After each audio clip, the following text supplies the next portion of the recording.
Hello friends, welcome to Jayam academy. நம்ம இந்த வீடியோவில் எதை பற்றி பார்க்க போகிறோன்னா, ஜெயம் அகாடமி சார்பாக தமிழே ஆயுதம் அப்படின்ற தலைப்பில் தமிழ் இலவச தேர்வு வைக்கலான்னு பிளான் பண்ணியிருக்கோம். இந்த தேர்வு எப்படி இருக்கும் பார்த்தீங்கன்னா, உங்களுக்கு இயல் வைஸு, அதாவது புக் வைஸும் சிலபஸ் வைஸும் வந்து ரெண்டுமே கவர் ஆகி தான் டெஸ்ட் இருக்கும். நம்ம இது சம்மந்தமாக ஆல்ரெடி வந்து ஒரு வீடியோவை மேக் பண்ணி கொடுத்துருந்தோம். அதுக்கான டைம் டேபிளும் நம்ம வந்து அந்த வீடியோ டிஸ்கிரிப்ஷனில் கொடுத்துருந்தோம். ப்ளஸ் டெலகிராம் குரூப்லேயும் வந்து ஷேர் பண்ணியிருந்தோம். அதில் வந்து நான் என்ன சொல்லியிருந்தேன்னா, உங்களுக்கு சிலபஸுக்கான மெட்டீரியல் வந்து நான் ரெடி பண்ணி கொடுத்துட்றேன்னு சொல்லியிருந்தேன். ஸோ அந்த மெட்டீரியல் தான் இது வந்து பார்ட் பிக்கான மெட்டீரியல். இந்த மெட்டீரியல் எப்படி இருக்கும் பார்த்தீங்கன்னா, உங்களுக்கு நியூ புக்கு ஓல்டு புக்கு ரெண்டுமே வந்து கவர் ஆகி தான் இருக்கும். ஸோ இப்போ திருக்குறள் டாபிக் எடுத்துட்டிங்கன்னா, திருக்குறள் டாப்பிக்கில் ஓல்டு புக்கில் என்ன இருக்குது, அந்த திருக்குறள் சம்மந்தமாக ஓல்டு புக்கில் என்னென்ன பாயிண்ட்ஸ்லாம் இருக்குது அது எல்லாமும், நியூ புக்கில் என்னென்ன பாயிண்ட்ஸ்லாம் இருக்குது திருக்குறள் சம்மந்தமாக அது எல்லாமே கம்ப்ளீட்டாக வந்து கவர் ஆகிருக்கும் இந்த மெட்டீரியலில்.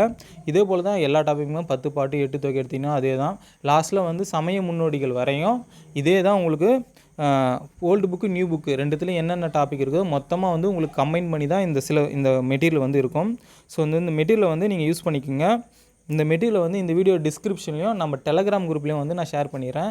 நம்ம சேனல் ஆல்ரெடி ஃபாலோ பண்ணிட்டு வரவங்களுக்கு தெரியும், நம்ம ஆல்ரெடி வந்து பார்ட் பிக்கு வந்து கம்ப்ளீட்டாக டெஸ்ட்டு வச்சு சிலபஸ் வைஸ் டெஸ்ட்டு வச்சு மெட்டீரியலும் கொடுத்துட்டோம். ஸோ வந்து நிறைய பேர் நம்ம சேனலில் இப்போ புதுசாக ஜாயின் பண்ணியிருக்கீங்க. அவங்களுக்காக இந்த மெட்டீரியல் மறுபடியும் வந்து நம்ம டெலகிராம் குரூப்பில் நான் மறுபடியும் ஷேர் பண்ணுறேன். நீங்கள் வந்து இந்த மெட்டீரியலை வந்து டவுன்லோட் பண்ணி பிரிண்ட் எடுத்து வச்சுங்க. உங்களுக்கு வந்து படிக்கிறதுக்கு யூஸ்ஃபுல்லாக இருக்கும்.